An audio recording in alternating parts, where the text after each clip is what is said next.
विद्यासागर विश्वबन्धु श्रमेणं भक्त्या सदा संस्तुवे शरीवोचं यमिनं विनं मे परिवम्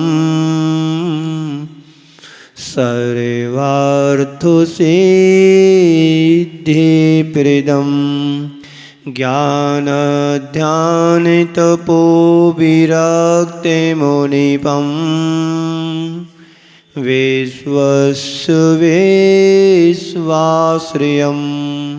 साकारं श्रीमेणं विशालहृदयं सत्यं शिवं सुन्दरं विद्यागुरु वंदनम। बोले पंच परमेष्टि भगवान की, देवादिदेव श्री आदिनाथ भगवान की, 24 तीर्थंकर भगवंतों की, परम पूज्य आचार्य गुरुवर श्री विद्यासागर जी महाराज की, महाराज की जय। संघ की साक्षात विराजमान मुनि सागर जी महाराज की, समस्त आचार्य संघ की नमोस्तु गुरुदेव, नमोस्तु गुरुदेव, नमोस्तु गुरुदेव। आज की शंका समाधान हमारी प्रारंभ हो उससे पूर्व जो भी जिनकी भी शंका है, अपने अपने मन में जिनके भी प्रश्न हैं, वे कृपया अपने नाम यहाँ लिखा दीजिए, जिससे उनकी व्यवस्थाएं यहाँ पर बन सके। उससे पूर्व कुछ प्रश्न जो बाहर के हमारे शंकार्थी हैं, जो यहाँ उपस्थित नहीं है, अर्थात यहाँ टूलना से नहीं है, बाहर के हैं, उनकी कुछ शंकाएं पूज्य श्री के पास आई हैं। उनमें से पहली शंका वडोदरा गुजरात से रिंकल शाह पूछ रही है। नमोस्तु गुरुदेव जी, नमोस्तु गुरुदेव। महाराज श्री, खुश कौन है, खुश कौन है, ये हमें व्यक्ति धन कमाने का पैमाना तो नाप सकता है, बना सकता है, लेकिन व्यक्ति खुश कैसे रहे इसका कोई पैमाना नहीं होता है। पर क्या खुशियों को मापने का कोई आधार है हमारे पास? आचार्य कहते हैं खुशी बाहर नहीं मिलती है, खुशी हमारे भीतर मिलती है। हम बाहर खोजते हैं वस्तुओं में, व्यक्तियों में। जैसे कि आपने कोई गाड़ी खरीदी और आपने अपनी मनपसंद की गाड़ी खरीदी, तो आपको खुशी हुई ना कि मैंने बहुत अच्छी कंपनी की गाड़ी खरीदी है और हमारे पसंद की है। और एक सप्ताह बाद आपके मोहल्ले वाले ने उससे ज़्यादा अच्छी वाली गाड़ी ला करके खड़ी कर दी तुम्हारे सामने।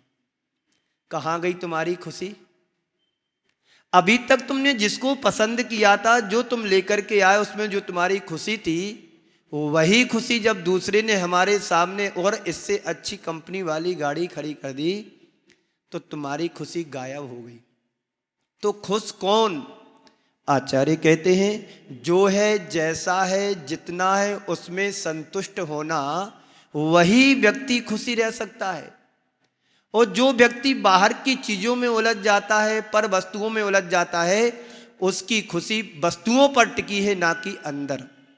जबकि होना ये चाहिए कि खुशी हमारी वस्तुओं पर नहीं, व्यक्ति पर नहीं, अपने मन को संतुष्ट करने में होना चाहिए। तो इसलिए खुशी बाहर नहीं होती है, खुशी हमारे भीतर होती है। तो खुश कौन होता है? कौन है? जो व्यक्ति अपने आप में संतुष्ट रहता है, जैसा है, जितना है, जो भी है, उसमें संतुष्ट रहेंगे तो आपको अंदर से खुशी आएगी। बाहर से खुशी खरीदने की, तलाशने की जरूरत नहीं पड़ेगी। इसलिए हम अपने आप में खुश हैं और अपने आप में ही दुखी हैं। हमारे अनुकूल वस्तुएं मिल जाती हैं तो हम खुश हो जाते हैं, और जब हमारे प्रतिकूल कोई संयोग बनता है तो हम दुखी हो जाते हैं। पर आचार्य कहते हैं बाहर के संयोग और वियोग बनते हैं, बिछुड़ते हैं, इसमें तुम्हें संतुष्टि, इसमें तुम्हारे लिए स्थायी खुशी मिलने वाली नहीं है। पर स्थायी खुशी तो तुम्हें तभी मिलेगी जब हम अपनी आत्मा की पहचान करेंगे, अपने अंदर का बोध भाव जगाएंगे, तो तुम्हें वास्तव में अंदर से जो अनुभूति खुशी की होगी वो बाहर की वस्तुओं में नहीं, अपनी आत्मा के भेद विज्ञान और ज्ञान से ही हो सकती है। खुश कौन है? तो हम अपने आप में खुश हैं, अपने आप में सेटिस्फाइड हैं, क्योंकि हमने अपनी आत्मा की पहचान कर ली है, जिससे हम खुश हैं। इंजीनियर आशीष जी पूछ रहे हैं, नमस्ते महाराज जी, ज्ञानी और अज्ञानी में अंतर बताइए। ऐसा अंतर है, ज्ञानी वह माना जाता है या ज्ञानी उसे कहते हैं जो अपनी आत्मा का भेद विज्ञान कर लेता है, आत्मा के मर्म को समझ लेता है और पर वस्तुओं को अपना नहीं मानता है। मान लीजिए हमारे शरीर में कोई रोग हुआ, रोग से हम पीड़ित नहीं हो रहे हैं, रोग हमारे अंदर है, लेकिन ज्ञानी इससे विपरीत, अज्ञानी इससे विपरीत होता है। तन उपजत अपनी उपज जाने तन नसत आपको नास मान। शरीर की उत्पत्ति में अपने आप की उत्पत्ति मान लेता है और शरीर के विनाश में अपने आप को विनाश में मान लेता है। यही अज्ञानी की पहचान है। अज्ञानी कहता है कि मेरे शरीर में रोग हुआ है, पर ज्ञानी कहता है शरीर में रोग हुआ, मैं शरीर सो नहीं हूँ, मैं तो एक चेतन आत्मा हूँ। शरीर में रोग होना एक स्वाभाविक चीज है, पर रोग मेरे अंदर नहीं है। आप वादिराज मुनिराज को देखें, उनके उदाहरण को समझें कि उनके शरीर में, पूरे शरीर में कुष्ठ रोग हो गया था, पर भी वो विचलित नहीं हुए। किसके बल पर विचलित नहीं हुए? उनके अंदर ज्ञान था, तत्व ज्ञान था कि रोग हुआ है तो शरीर पर हुआ, शरीर में हुआ है। शरीर सो मैं नहीं हूँ, जो मैं हूँ वो आत्मा हूँ और शाश्वत हूँ, उसको कभी रोग नहीं हो सकता है। आत्मा को कोई गला नहीं सकता है, आत्मा को कोई जला नहीं सकता है और आत्मा के लिए कोई छीन नहीं सकता है। यदि तन में रोग आया है तो इस तन की बीमारी को मन पर हावी नहीं होने देना। यही ज्ञानी और अज्ञानी की पहचान है। अज्ञानी जितने कर्मों को, करोड़ों वर्षों में जितने कर्मों को नष्ट करता है, उतने कर्मों को ज्ञानी एक उच्छ्वास मात्र में 3 गुप्तियों के माध्यम से कर्मों का क्षय कर लेता है। यह भी एक उदाहरण है। संसार में हर प्राणी के जीवन में रोग हैं, क्योंकि कहते हैं जितने रोम उतने रोग हैं, पर हमें इससे विचलित नहीं होना है। जो कुछ भी हुआ है शरीर के स्तर पर हुआ है, और ज्ञानी कहता है मेरी आत्मा को कोई कुछ कर नहीं सकता है, इसलिए मेरी आत्मा सुरक्षित है। अब मुझे किसी बात की चिंता और डर भय नहीं है, क्योंकि मेरी आत्मा को कोई छीन नहीं सकता है। तो ज्ञानी अज्ञानी में यही अंतर है। एक छोटा सा उदाहरण देता हूँ। एक सिंह होता है शेर, और एक कुत्ता होता है। क्या होता है? कुत्ता सभी समझते ना। ज्ञानी अज्ञानी की पहचान करना है। कुत्ते को यदि पत्थर मारोगे तो कुत्ता पत्थर को पकड़ता है, ये अज्ञानी हो गया। अज्ञानी कर्म के निमित्त को पकड़ता है, उपादान को नहीं। और सिंह जो है, पत्थर किसने फेंका है, लाठी किसने फेंकी है, वो उसकी तरफ देखता है, उसको पकड़ने की कोशिश करता है। पत्थर हमारे लिए मार नहीं सकता है। एक ज्ञानी की पहचान है। तो सिंह होता है ज्ञानी और कुत्ता होता है अज्ञानी। यदि आप ज्ञानी हो तो सिंह की तरह दहाड़ो, और अज्ञानी हो तो कुत्ते की तरह पूंछ दबा करके घर में बैठे रहो। तो ज्ञानी अज्ञानी में क्या अंतर हुआ? एक निमित्त को पकड़ता है, एक उपादान को पकड़ता है। उपादान हमारे अंदर का भीतर का तत्व होता है और निमित्त बाहर का होता है। तो अज्ञानी निमित्त को कोसता है कि फलाने व्यक्ति ने हमारा ऐसा कर दिया, फलाने व्यक्ति ने मेरे लिए ऐसा बोल दिया, मैं तो अच्छा करने जा रहा हूँ तो आज उसका मुख देख लिया तो पूरा दिन खराब हो गया। ये कौन कहता है? अज्ञानी कहता है। ज्ञानी क्या कहता है? मैंने तो बीतराग प्रभु की छवि देख ली है, मैंने तो दिगंबर मुद्रा की छवि देख ली है, अब मेरा कुछ भी बाल बांका कोई कर नहीं सकता। और दुर्भाग्यवश कोई घटना भी घट जाए तो ज्ञानी यही सोचता है कि मेरी बहुत बड़ी घटना घटने वाली थी, थोड़े से में निपट गए, क्योंकि मैंने भगवान का अभिषेक करके आया था, मुनिराज के दर्शन करके आया था, तो मेरा सारा का संकट टल गया। एक ज्ञानी और अज्ञानी में भेद विज्ञान करके चलना है, जिससे हमारी आत्मा की पहचान हम कर सकें। मध्य प्रदेश से पूछ रही है, नमस्ते गुरुदेव, कि कौन कौन अभिषेक कर सकते हैं और कौन कौन नहीं कर सकते, कृपया अभिषेक नहीं करता, ये तो हमें स्वयं की पहचान करना चाहिए। पूज्य सुधा सागर जी महाराज ने इसी प्रश्न को लेकर के कहा था जब मैं वहाँ था कि अभिषेक कौन नहीं कर सकता है। तो सबसे पहले तो उन्होंने कहा था कि अभिषेक कौन नहीं कर सकता है, पशु नहीं कर सकते हैं। आप पशु हो कि इंसान? बोलो, उत्तर दो फटाफट। आप मनुष्य हो कि पशु हो? क्यों विनीत? पक्का? तो अभिषेक रोज करते हो क्या तुम? झूठ मत बोलना, मंदिर में बैठे। अभिषेक रोज करते हो तो पक्के में तुम मनुष्य हो। अब अभिषेक कौन नहीं कर सकता है? पशु नहीं कर सकते हैं, मनुष्य कर सकता है। एक उत्तर। और दूसरा, अभिषेक कौन नहीं कर सकता है? हरिजन अभिषेक नहीं कर सकते हैं। निम्न कुल वाले, नीच जात वाले अभिषेक नहीं कर सकते। तो तुम लोग उच्च कुल वाले हो कि नीच कुल वाले? बोलो फटाफट, उत्तर तुम्हारे पास है। क्यों चंद्र कुमार जी मौर्य? अभिषेक कौन कर सकता है? उच्च कुल वाला, नीच कुल वाला नहीं कर सकता है। तो आप कौन हैं? बोलो, जोर से आवाज निकलना चाहिए, ठंडी इतनी ज्यादा नहीं कि आवाज भी बंद हो जाए। कौन है आप लोग? कौन है? उच्च कुल वाले। आवाज भी नहीं निकल रही। चलो, हो सकता नीच कुल वाले भी होंगे यहाँ पर कुछ, इसलिए तो आवाज नहीं निकल रही। और तीसरा है, स्त्रियां अभिषेक नहीं कर सकती हैं, पुरुष कर सकते हैं। तो आप लोग कौन हैं? बोलो चंद्र कुमार जी, बोलो। नहीं, आप स्त्री हो कि पुरुष हो? देख लो, कोई भरोसा नहीं है। आजकल तो सब मिल जाते हैं बाजार में, मार्केट में। क्या है? हम पुरुष हैं। तो पुरुष अभिषेक करता, ध्यान रखना। जितने अधिक अभिषेक पुरुष होकर के अभिषेक नहीं कर रहे हो, वो सब स्त्री बनेंगे अगली पर्याय में। क्योंकि हमें ऑफर मिला है, अवसर मिला है, उसको हम उपयोग में नहीं ला रहे हैं। इनकी तो मजबूरी है माताओं की। दिखा दे जरा भैया थोड़ी। इनकी तो मजबूरी है पर्यायगत। क्या है?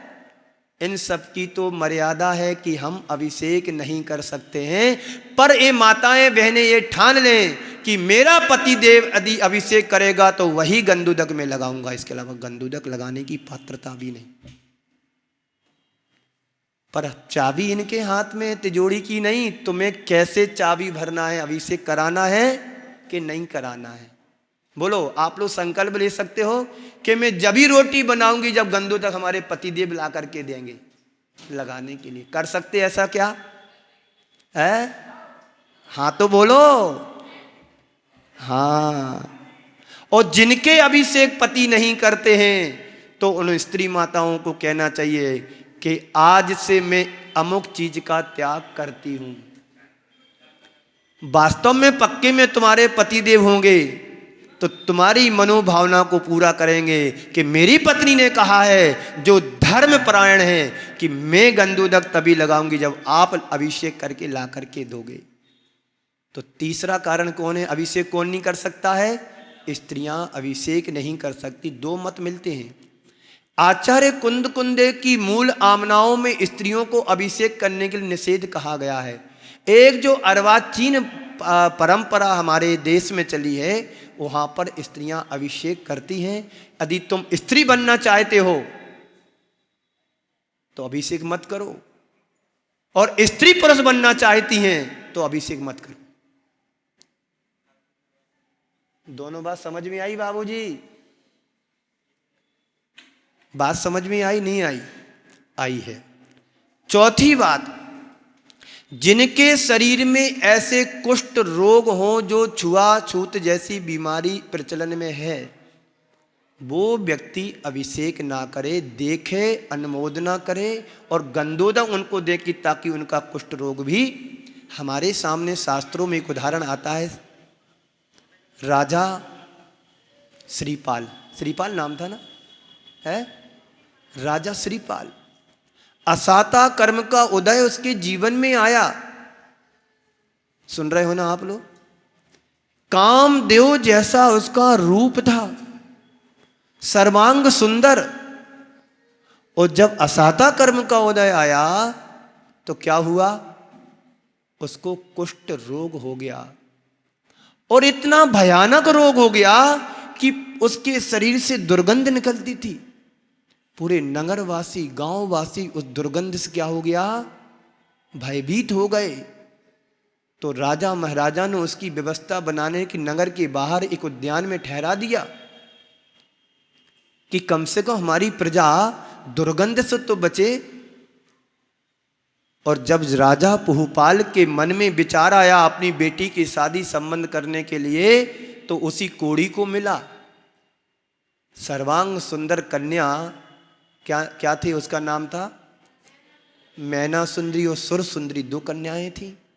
बड़ी कन्या सुर सुंदरी था उसका नाम, और दूसरी कन्या का नाम था क्या, ओम।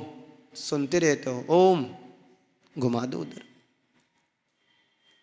तो मैना सुंदरी के लिए उससे विवाह कर दिया गया। किसका, श्रीपाल से मैना सुंदरी का। अहंकार में आकर के, थोड़ी सी हठाग्रह के कारण, क्योंकि पिताजी की बात को उसने स्वीकार नहीं किया, तो राजा पुहुपाल ने अपनी सुंदर बेटी को उस कोड़ी से विवाह कर दिया। लेकिन धर्म का साथ जो देता है, धर्म उसका बराबर साथ देता है। उसने धर्म परायण वो कन्या थी। अपने जीवन में संकट तो आया, संयोग अशुभ मिला, लेकिन पुण्य का प्रबल, इतना पुण्य का योग बना कि उसने कोड़ी पति को भी क्या बना दिया, सुंदर कामदेव जैसा रूप दे दिया, प्रदान कर दिया। ये पाप और पुण्य चलता है। और चौथा कारण वो है, जो व्यक्ति मुनिराजों की आहार दान जल देने की पात्रता नहीं रखता है, वो अभिषेक नहीं कर सकता है। अब बताओ, ये पांचों कारण तुम्हारे अंदर हैं तो अभिषेक नहीं करना। हरिजन लोग कहाँ से दर्शन करते हैं, निम्न कुल वाले कहाँ से दर्शन करते हैं। यदि बाहर गेट तक उनकी आने की जहाँ जूते चप्पल खोले जाते हैं, वहीं से ऐसे करेंगे, जय हो भगवान, आपके दर्शन करके धन्य हो गया। अरे हमने सौभाग्य पाना है, मानव जीवन को पाकर के धन्य किया है इस पर्याय को, तो प्रभु को अपने हाथों से नहन करें और उनका गंधोदक अपने परिवार को दें, परिवार के लिए दे करके उन माता बहनों को धन्य करें। और जो नहीं करते हैं उन्हें तो भोजन भी नहीं देना चाहिए। जब बचपन में हम लोग घर से मंदिर नहीं जाते थे, तो माँ कहती थी तुम दर्शन करके आओ तभी भोजन मिलेगा। तो हम लोग क्या करते थे, रास्ते से लौट कर आ जाते थे।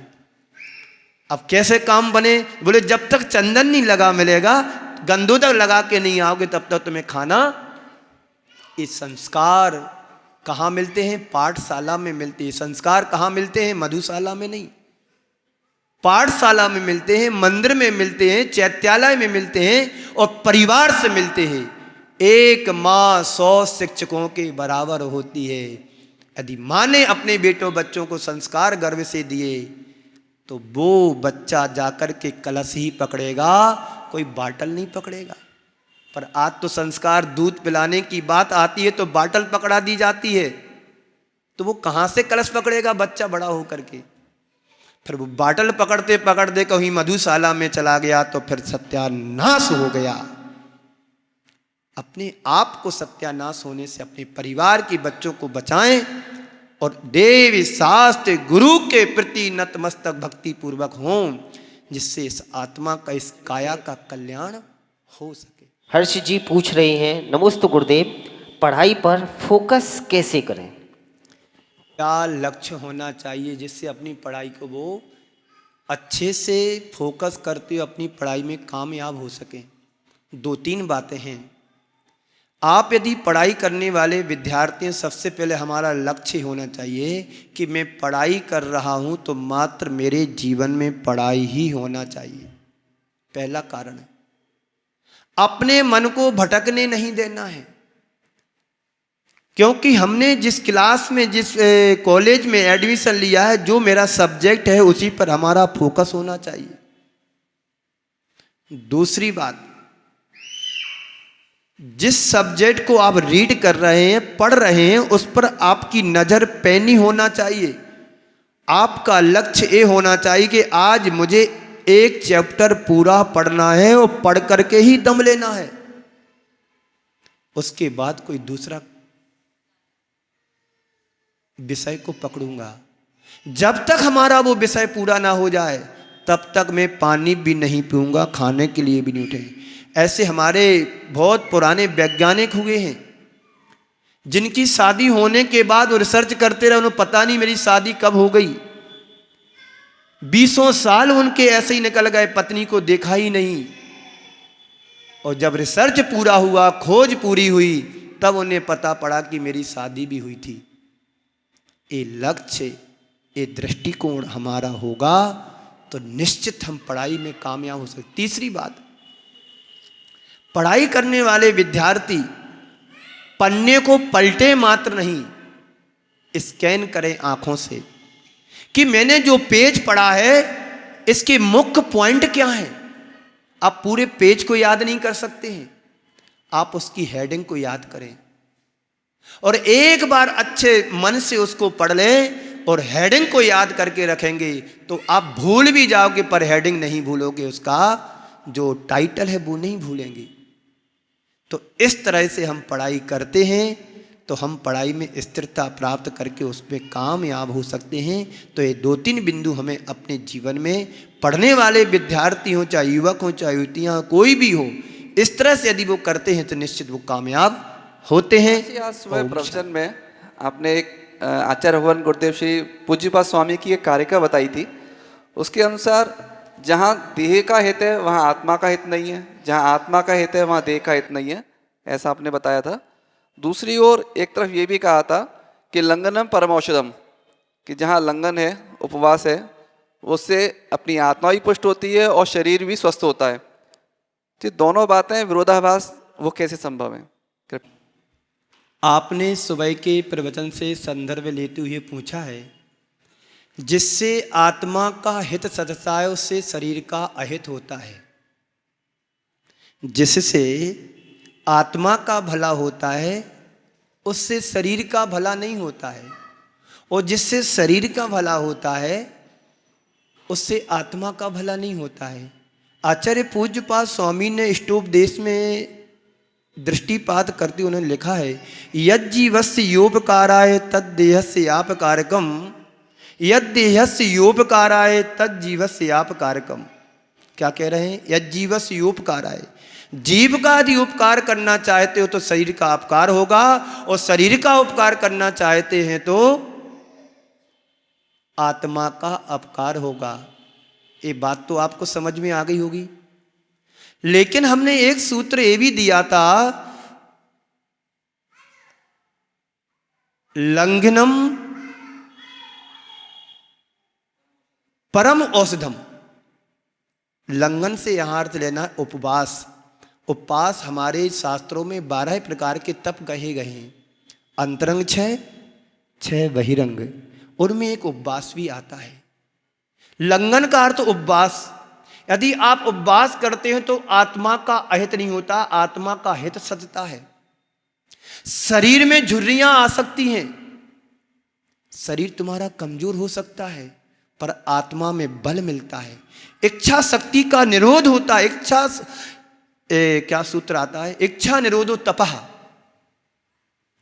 इच्छाओं को रोकना, इंद्रियों को बस में करना उपवास से ही होता। हमारे पूज्य गुरुदेव कहते हैं, हाथी को यदि बस में करना हो, हाथी को यदि बस में करना हो, जो उच्छलंग हाथी है, जो अपने मद में आकर के कुछ भी अनर्थ कर सकता है, यदि उस हाथी को तुम्हें बस में करना है तो कहते हैं एक बहुत बड़ा गड्ढा खोदो जिसमें वो हाथी बैठ सके, बाहर ना निकल सके, और उस पर एक ऐसी हथनी को बना दो, उसको देख करके उधर जाए, वो गड्ढे में गिर जाए, और 3 दिन का लंघन करा दो, यानी उपवास करा दो। पानी भी नहीं, घास फूस भी नहीं, उसका का सारा मद उतर जाता है।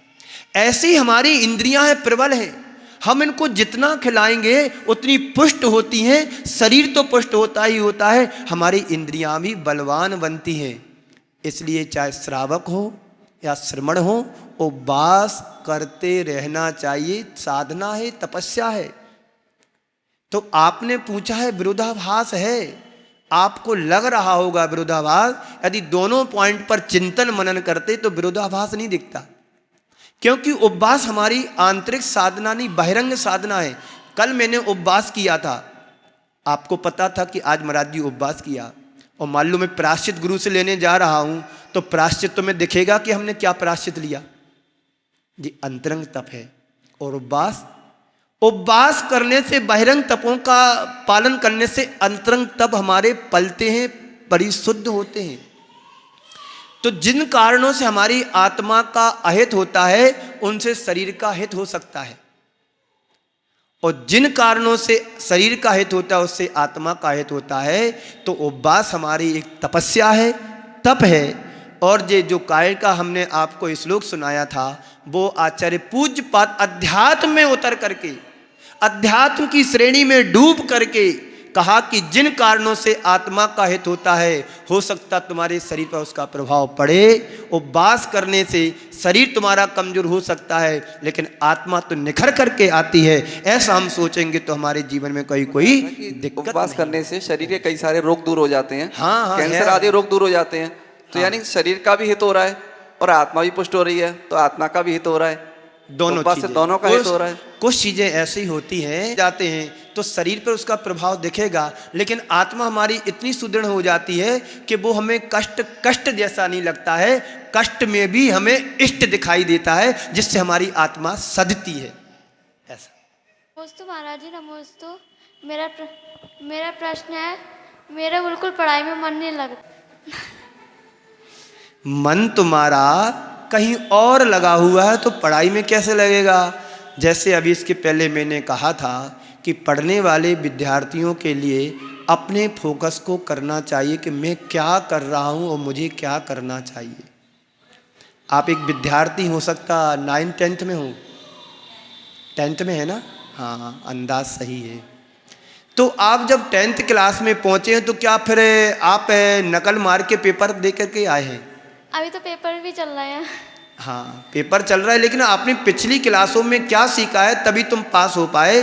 अब तुम्हारे लिए अपने दिमाग को स्थिर करना है, तो हमें लक्ष्य बनाना चाहिए कि मुझे करना क्या है। यदि मैं 10th क्लास में नहीं पढ़ूंगी तो मैं फेल हो जाऊंगी, ये तुम सामने रखो, तो दिमाग में आएगा नहीं मुझे पास होना है। खुशी कब होती है, जब आपका लक्ष्य हो कि मुझे 95% नंबर लाना है, और तुम ला करके भी रख दिए, तो आपको अपार खुशी होगी। और दूसरा व्यक्ति तुम्हारे सामने आ जाए 99% वाला, तो तुम्हें क्या होगा, और तुम्हें क्या, पूरे तुम्हारे परिवार को दुख होगा कि मैंने तो सोचा कि 99% लाएगी, 95% में आ गई है, तो दुख होगा ना। तो लक्ष्य हमारा ये होना चाहिए कि मुझे 90% नंबर लाना है, पूरी जान लगा देना है, पूरी ताकत लगा देना है। मुझे कोई दूसरी किताब नहीं छूना, मुझे मोबाइल नहीं चलाना है, मुझे किसी दूसरे लड़कों बच्चों की बातों में नहीं आना है, मुझे पढ़ना है तो पढ़ना है। 24 घंटे में से यदि तुमने 15-16 घंटे पढ़ लिया, तो तुम्हें कोई भी फेल कर नहीं सकता है। तुम 90 क्या 99% भी नंबर ला सकते हैं। हम एक चीज को बार बार पढ़ें, बार बार कई पुस्तकें ना पढ़ें, सुन रहे हो ना, बार बार अनेक पुस्तकें ना पढ़ें, एक पुस्तक को बार बार पढ़ो, जब तक वो पॉइंट तुम्हारे दिमाग में भिद ना जाए, उसको रटंत विद्या कहते हैं। और रटने के साथ साथ समझना भी है। क्या करना है, समझना है। रटने वाला फेल हो सकता है, क्यों, भूल गया एक शब्द तो आगे का नहीं आएगा। और यदि तुमने उसको स्कैन कर लिया, समझ लिया, तो भूल भी जाओगे तो मन से तुम इतना लिख करके आओ जो सामने वाला अनुकंपा तो कर ही देगा। ये बात ध्यान रखना है। क्या करना है, रटना नहीं है, समझना है। और जो पुस्तक तुम्हारे पास है, उस पुस्तक का पूरा चैप्टर क्लियर करके रहना है, चाहे वो महीने नहीं 2 महीने लग जाए, क्योंकि तुम्हारे पास 8 महीने मिलते हैं पढ़ाई के लिए, और 8 किताबें तुम्हारे पास होती हैं। एक किताब को 1-1 महीना देंगे तो 8 किताबें तुम्हारी ज्यों की त्यों पूरी हो जाएंगी। और सारे मन को अपने फोकस पढ़ाई पर दो, ना टीवी देखो, ना परिवार के किसी काम में इन्वॉल्व हो, ना मोबाइल चलाओ। बस मुझे पढ़ना है, मुझे एक IPS बनना है, मुझे IAS बनना है, मुझे इंजीनियर बनना है, मुझे डॉक्टर बनना है, मुझे वकील बनना है, मुझे एक अधिकारी बनना है, मुझे देश का नेता बनना है। अंगूठा छाप थोड़ी बनते। आज हमारे देश का बड़ा दुर्भाग्य है कि अंगूठा छाप भी वहाँ पहुँच जाते हैं। पर इतना ध्यान रखना, जो आईपीएस है, आईएएस है, वो सीए जो हैं, वो पढ़े लिखे वहाँ पर अधिकारी बैठे होते, उनकी दम पर वो काम करते, उनकी योजनाओं को बनाते हैं, तब देश चल पाता है। तो पढ़ाई हर क्षेत्र में जरूरी है। साधु भी बनना है, साध्वी भी बनना है, तो पढ़ाई जरूरी है। अंगूठा छाप तो वो शिवभूति मुनिराज थे, जिन्हें अक्षर ज्ञान भी नहीं था, वो अपना कल्याण कर गए हैं। लेकिन आज लौकिक क्षेत्र में मैं आपके सामने बैठा हूँ, यदि 2 शब्द बोलना नहीं आता तो यहाँ 4 आदमी भी नहीं आते। हो सकता आहार देने वालों की भी दुविधा हो जाती। समझ रहे ना? तो पढ़ाई हर क्षेत्र में जरूरी है। फोकस करें, ध्यान से पढ़ें, समझ करके पढ़ें, निश्चित तुम्हें सफलता प्राप्त होगी। महाराज जी मेरा सवाल ये है कि मुझे सपने में मंदिर बहुत दिखते हैं और सर्प दिखते हैं। सांप। हाँ। अब मंदिर देखना तो शुभ है, पर स्वप्न में सर्प देखे पर तुम्हें काटे ना तो बहुत अच्छी बात है। सर्प दिखे पर काटे नहीं तो बहुत अच्छी बात है। ये स्वप्न हमारे जीवन में क्यों आते, इसके कारण समझना चाहिए। मैंने सुना था स्वप्न तो जो सुबह के टाइम यदि स्वप्न आते हैं ब्रह्म मुहूर्त में, तो वो स्वप्न तो कालांतर में सार्थक हो सकते होते भी हैं। लेकिन जो स्वप्न हमारे बात पित्त कब की अनबैलेंस असंतुलित होने के कारण हमारे जीवन में स्वप्न आते हैं, 2 कारण।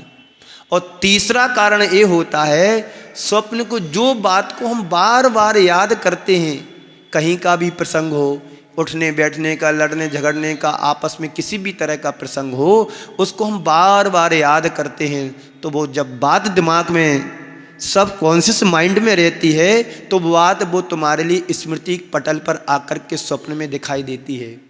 आज पंचम काल में किसी के स्वप्न साकार नहीं हो सकते, चिंता नहीं करना। पर मंदिर दिख रहा है तो तुम्हारा भाग और सौभाग्य अच्छा है कि कम से कम मंदिर स्वप्न में भी तो दिख रहा है। अरे आदमी तो आँख खोलने के बाद मंदिर के दर्शन करने नहीं आते हैं। तुम्हारा परम सौभाग्य की स्वप्न में भी तुम्हें मंदिर दिख रहा है, भगवान और मूर्ति दिख रही है, इसलिए आप अपने आप को सौभाग्यशाली समझो, अच्छा ही होगा।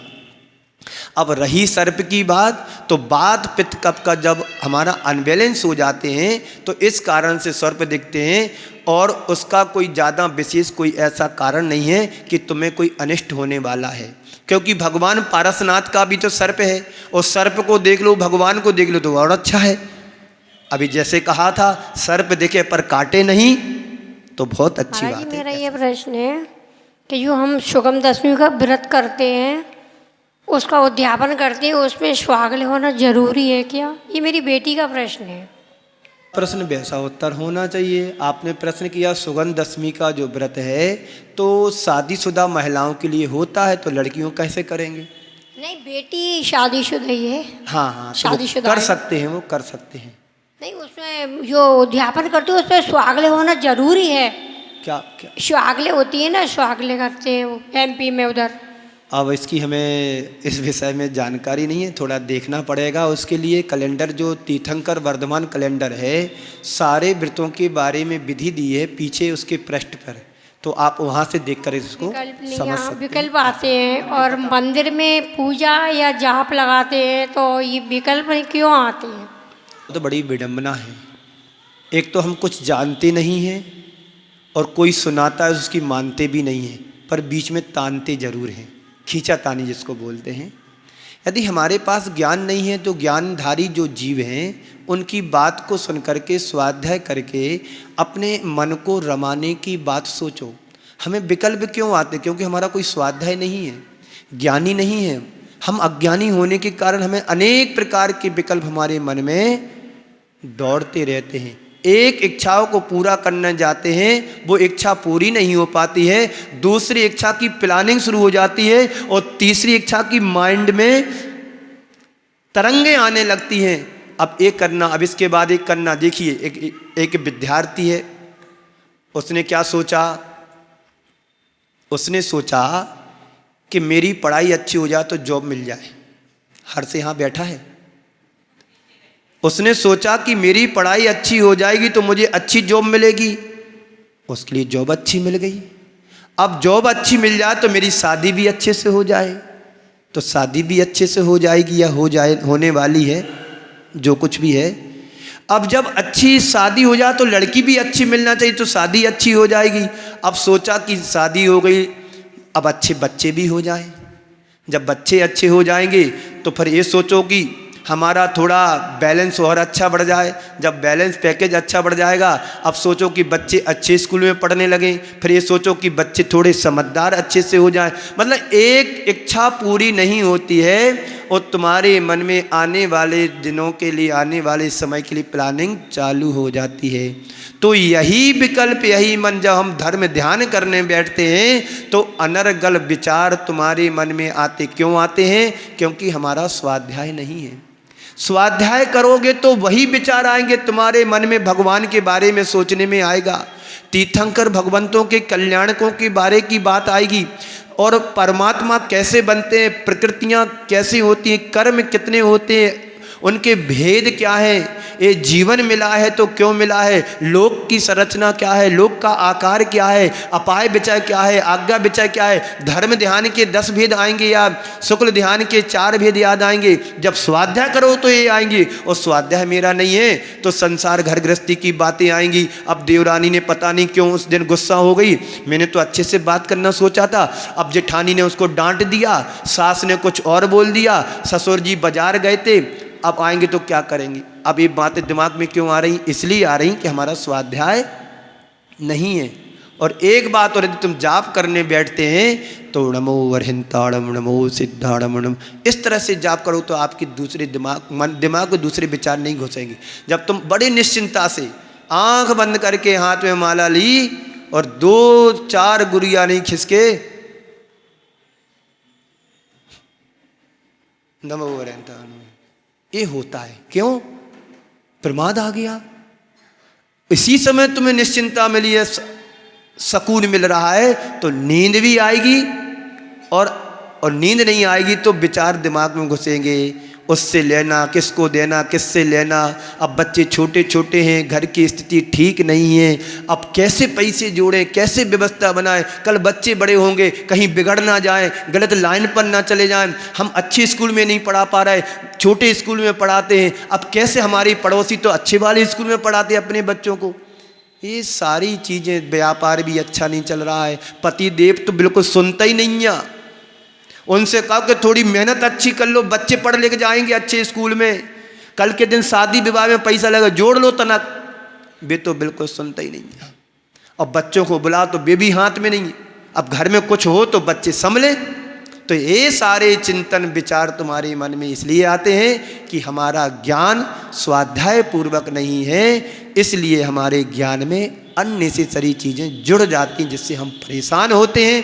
परेशान नहीं होना है, परेशानी को दूर करना है तो अपने चिंतन को सकारात्मक सोच दो कि तो निश्चित तुम्हारे जीवन का सही दिशा बोध होगा। इसी मंगल पुनीत भावना के साथ गुरुदेव के चरणों में नमन अर्पित करके यहीं पर विराम देता हूँ। बोलिए परम पूज्य आचार्य गुरु श्री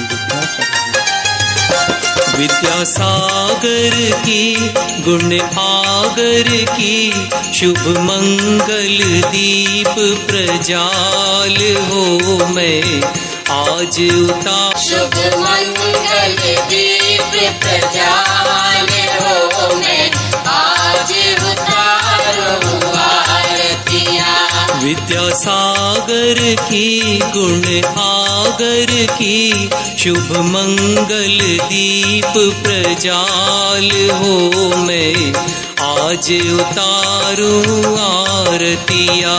विद्यासागर की गुण आगर की शुभ मंगल दीप प्रजाल हो मैं आज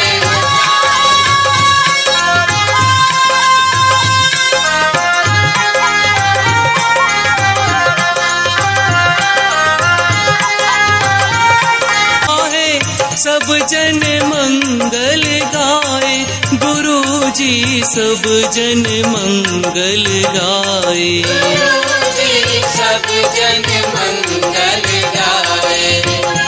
ना रागी की ना द्वेषी की शुभ मंगल दीप प्रजाल हो मैं आज उतारूं आरतियाँ।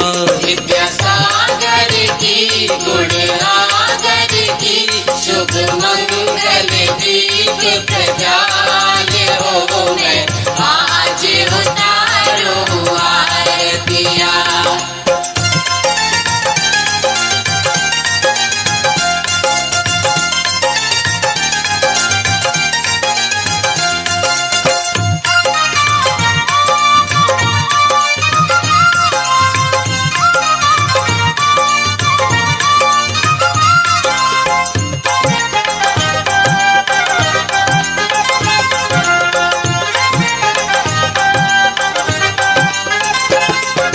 गुरुवर पांच महाव्रत धारी आत्म ब्रह्म विहारी खड्गधार शिव पथ पर चलकर शिथिलाचार निवारी गुरु जी शिथिलाचार निवारी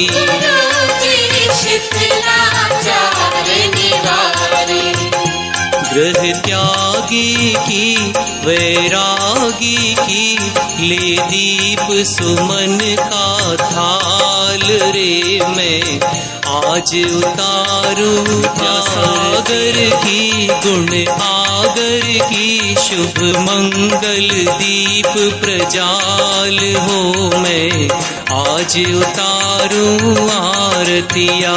विद्यासागर की गुण आगर की शुभ मंगल दीप प्रज्वाल हो मैं आज उतारूं आरतियाँ। मैं आज उतारूं आरतियाँ।